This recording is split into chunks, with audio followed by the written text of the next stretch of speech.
মুখ দিয়ে কামড়।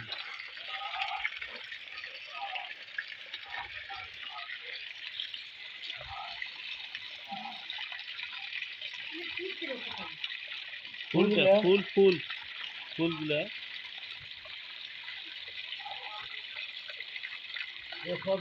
আবার সাপটা ব্যবহার করবে।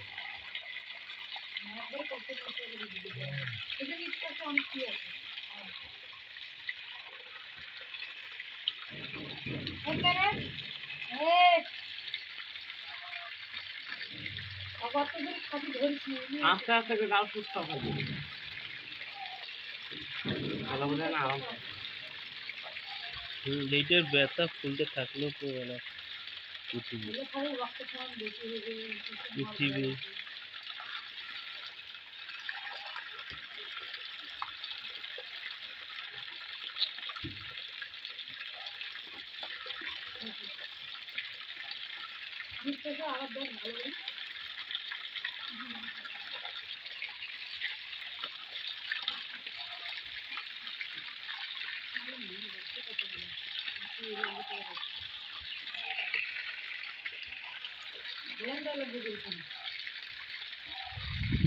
গরু বেড়াইছিল বাপের বাড়ি থাকতে বেড়াইছিল